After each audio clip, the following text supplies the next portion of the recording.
আয় আমার সঙ্গে।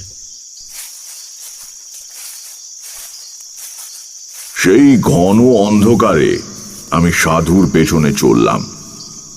বেশ খানিকটা হাঁটবার পর দেখি একটা গাব বা ওই জাতীয় কোনো গাছের নিচে সাধু মরার মাদুর, কাঁথা এই সমস্ত টাঙিয়ে বেশ ঝুপড়ি মতো বানিয়েছে।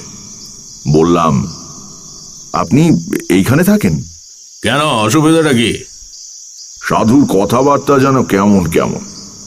আমি বললাম, না অসুবিধে আর কি, তাই বলছি। সাধু আমাকে ঝুপড়ির বাইরে বসতে বলে নিজে ভেতরে ঢুকলো। বেরিয়ে এলো দুটো পাকা কলা হাতে নিয়ে। বলল, এই নাও, খাও। নিলাম। কি উদ্দেশ্যে বেরোনো হয়েছে বাড়ি থেকে? সাধু হবার ইচ্ছে নাকি? আমি উত্তর না দিয়ে কলা হাতে নিয়ে চুপ করে বসে রইলাম। তুই আমার কাছে থেকে যা, আমি তোকে চেলা করে নেব। থাকবি? তারপর সাধু একটা কথা বলল, যা আমাকে আমাদের গ্রামের বটতলার সেই সাধুও বলেছিল। বলল, তোর কপালে তন্ত্র সাধনার চিহ্ন আছে, থেকে যা তুই আমার কাছে। আমি একটু ফাঁপড়ে পড়লাম। এই সাধুকে দেখে আমার তেমন ভক্তির উদয় হয়নি, বরং কেমন একটু অস্বস্তি হয়েছে। এত সহজে নিজে থেকে চেলা করে নিতে চাইলো দেখে সেই ভাবটা বেড়েছে বই কমেনি। ভালো সাধু কখনো কথায় কথায় শিষ্য করে বেড়ায় না। অবশ্য আমার আর চিন্তা কি, থাকি কদিন, ভালো না লাগলে কেটে পড়ায় বাধা কোথায়? সাধু সঙ্গের জন্যই তো বেরিয়েছি, তা বাজিয়ে দেখতে দোষ কোথায়? বললাম, বেশ, থাকবো। বেশ, আমি একটা বিশেষ সাধনা করছি, সেটা কদিনের মধ্যেই শেষ হয়ে যাবে, তারপর তোকে দীক্ষা দেবো। কি সাধনা? সে আছে, সময় হলেই জানাবো। তাছাড়া তোর সাহায্য আমার দরকার হতে পারে। থেকে গেলাম সাধুর কাছে। এইভাবে 2-4 দিন কেটে গেল। সাধু আমাকে একলা ফেলে রেখে সারা দিন কোথায় কোথায় ঘুরে কি সব সংগ্রহ করে আনে, বোধহয় নিজের সাধনার জিনিসপত্র। রাত্রিরে বসে অনেকক্ষণ ধরে সে পুজো আচ্চা আর জপ টপ করে। আমি একটু দূরে কাঠকুটো দিয়ে আগুন জেলে মাটির হাঁড়িতে ভাতে ভাত রান্না করি। সে অনেক রাত্রিরে খাওয়া হয়। ক্রমে সাধুর কাণ্ড কারখানা দেখে আমার মনে দৃঢ় বিশ্বাস হলো, এই সাধু একজন কাপালিক। একদিন একটা মরা চড়ুই পাখি কোথা থেকে ঠ্যাং ধরে ঝুলিয়ে এনে হাজির। ঝুপড়ি থেকে ছুরি এনে চড়ুইটার পেট চিরে নাড়ি ভুড়ি বের করলো সাধু। তারপর কি একটা জিনিস আমাকে না দেখিয়ে টুক করে ভরে দিল ওই পাখিটার পেটে। আবার ঝুপড়িতে ঢুকে দুখানা একই মাপের মাটির সরা এনে একটায় মরা পাখিটা রেখে অন্যটা দিয়ে চাপা দিয়ে দিল।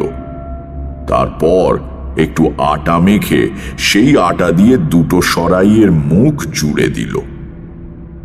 আমি অবাক হয়ে বললাম, এই দিয়ে কি হবে? কাজ আছে।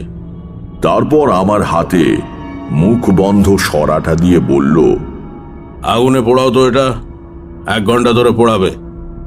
এইভাবে 3 দিন 1 ঘন্টা ধরে পোড়াবে। নাও। রান্না হয়ে গিয়েছিল, কিন্তু আগুন তখনও জ্বলছে। আমি কোনো কথা না বলে সরাটা সাধুর কাছ থেকে নিয়ে আগুনের উপর রেখে দিলাম। সাধু বললে, দ্রব্যগুণ বুঝলে? দ্রব্যগুণ এক বিরাট জিনিস, তুমি মানো? নিজে প্রত্যক্ষ দেখিনি কখনো। গাছপালা থেকে ওষুধ তৈরি হয় দেখেছি, খেলে অসুখ সেরে যায় সেটাও দেখেছি, কিন্তু যেসব কথা শুনতে পাওয়া যায়, যেমন বশীকরণ, স্তম্ভন, সেসব দেখিনি। বশীকরণ আবার কঠিন কিছু নাকি? ওর অনেক রকম উপায় আছে। বেশি জটিল প্রক্রিয়া যাবার দরকার কি? একটা সোজা উপায় শিখিয়ে দিই, শোনো। চেষ্টা করলে তুমিও পারবে। আগে কি?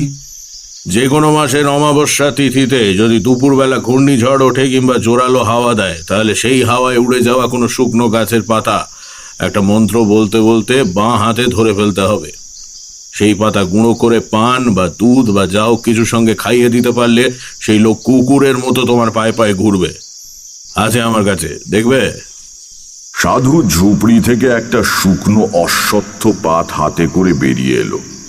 বলল, ভাদ্র মাসের অমাবস্যায় ধরেছিলাম, থাকো আমার কাছে, এর গুণ দেখিয়ে দেবো। দিন দুয়েক আগে সাধু একটা বেশ মোটা নিমের ডাল নিয়ে এসেছিল। একদিন সকালে দেখি বসে বসে ছুরি আর দা দিয়ে কেটে তার থেকে একটা পুতুল বানাচ্ছে। নাক, মুখ, চোখ সব শুদ্ধ একটা মানুষের মূর্তি। সেদিনও অবাক হয়ে জিজ্ঞেস করলাম, এই দিয়ে কি হবে? সাধুর রহস্যমাখা হাসি হেসে বলল, কাজ আছে। তখনও আমি সাধুর আসল উদ্দেশ্য কিছুই বুঝতে পারিনি।